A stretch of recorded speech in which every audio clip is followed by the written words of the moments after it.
E pra të dashur shikues, jemi pranë momentit për të ndarë rrëfimin e radhës. Në fakt, sonte do të sjell pranë jush një letër që mua më ka tronditur pafund, një letër që mua më ka shqetësuar realisht pafund.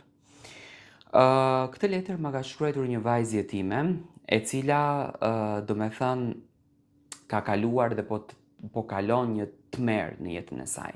Ajo dëshiron të merr komentet e juaja, mendimin e juaj, çfarë të vepron, çfarë duhet të bën, sepse është duke kaluar një vështirësi jashtëzakonisht të madhe. E dashur botë, po ta shkruaj këtë letër me duar që më dridhen dhe me një zemër që ka mbajtur më shumë dhimbje se sa gëzime. Ndoshta askush nuk do ta besoj historinë time. Ndoshta shumë do të më gjykojnë, por unë nuk kam më frikë. Kam heshtur gjatë dhe heshtja vetëm se i ka bërë më të fortë ato që mua në të vërtet më kanë lënduar. Unë jam një vajzë jetime. Prindërit i humba kur isha akoma fëmijë. U rita në mungesën e përqafimit të nënës dhe këshillës së babait. Çdo ditëlindje e festoja me lot, duke imagjinuar se si do t'ishte jeta ime sikur ata të dy të ishin pranë meje. Kur u rita dhe u martova, mendova se më në fund do të kisha një familje. Mendova se Vjera do të bëhej si një nënë e dytë, se do të më pranonte, do të më mbronte dhe do të më donte. Por në të vërtetë ndodhi e kundërta. Që ditën e parë më tha: "Ti nuk ke askënd, askush nuk do të të mbrojë." Me thënë drejtën, atëherë nuk e kuptova peshën e atyre fjalëve. Ditët kalonin dhe unë punoja pa pushim. Pastroja, gatuaja, laja, kujdesesha për të gjithë. Asnjë faleminderit. Vetëm bërtima, poshtërime dhe urdhra. Pastaj filluan gjërat që nuk do t'i haroj kurrë në asnjë mënyrë. Vjera ime nisi që të sillte burra të panjohur në shtëpi. Më urdhëronte t'u shërbeja kafe, të buzëqeshja dhe të rija pranë tyre. Me thënë të drejtën, nuk është se ndjesha rehat, në sytë e tyre shihja diçka që mua më trëmte. Një natë dëgjova Vjerën duke folur me një burr pas dere. Ajo i tha: "Është e re, nuk ka familje. Askush nuk do ta kërkoj." Në atë çast, mua personalisht më ngriu gjaku. E kuptova se nuk isha nuse për të. Isha vetëm një njeri që ajo përpiqej ta shfrytëzonte për përfitimin e saj. Kur e pyeta se çfarë po ndodhte, ajo qeshi dhe më tha: "Nëse bën atë që të them, do t'jetosh mirë, përndryshe askush nuk do të besoj një jetime më."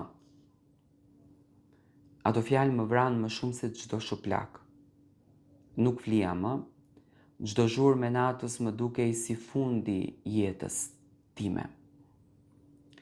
Çdo trokitje në derë më mbushte me shumë panik. Burri tim ju luta që të më dëgjonte. Ai më tha: "Po e egzageron." Aty e kuptova se isha krejtësisht vetëm. Por edhe kur je vetëm, brenda teje mbetet një grim force. Në mëngjes mora një çantë të vogël, futa brenda vetëm disa rroba dhe fotografinë e vetme që kisha të prindërve të mi.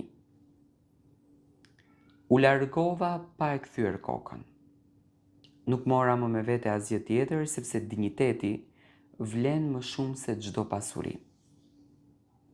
Sot ende kam plak në zemër, ende zgjohem natën me mangthe, ende kam frikë kur dikush realisht ngre zërin, por sot jam e lirë. Po e shkruaj këtë letër për çdo vajzë që ndjehet e bllokuar në një shtëpi ku nuk respektohet dhe nuk ndihet e sigurt. Mos e humb shpresën. Mos mendo se fakti që je vetëm do të thotë se ti në të vërtet nuk ke vlerë. Njeriu nuk matet me familjen që ka, por matet me forcën që gjen për të mbrojtur veten. Nëse je në rrezik si unë, kërkon ndihmë te njerëz të besuar dhe te institucionet përkatëse. Të flasësh nuk është dobësi, është hapi i parë drejt shpëtimit. Unë jam ende ajo vajza jetime, por nuk jam viktim. Sot jam me një zë që nuk duhet hesht më. Dhe shpresoj që kjo letër t'i jap guxim kujtdo që ka nevojë të besoj se edhe pas errësirës më të madhe mund të filloj një jetë të re. Në fakt, nga biseda që unë bëra me zonjën në fjalë, edhe privatisht të me thënë, ajo më tha që lagja ku unë banoja, filluan edhe të më gjykojnë shumë. Dhe para gjykime të tmerrshme të tipit të që ti e ke bërë të gjë me kastile, ti ke shpifur ndaj vjerës tënde, nuk janë fjalë të vërteta këto, vjera jote ka jetuar ndër vite këtu dhe është e mrekullueshme. Okej, unë mund të shpif, ama nuk shpifën letra, nuk shpifën institucioni, nuk shpifën e vërteta. Unë e di, nga rubrika që unë merrem, e di që ka shumë raste të tilla, e di që ka shumë histori të tilla. Por ajo që në fakt unë dua që të kem me ju është fakti që në asnjë mënyrë, sidomos ju gocat jetime, në asnjë mënyrë mos lejoni që dikush të menaxhojë jetën tuaj. Ju jeni vetë menaxhuese të vetes tuaj, ju jeni vetë menaxhuese të jetës tuaj dhe ju duhet të keni atë luftën e madhe dhe të bukur brenda vetes se një ditë ne mund t'ja arrijmë qëllimin ton. Ne jemi dikush, ne nuk jemi askush, ne kemi Zotin pranë vetes.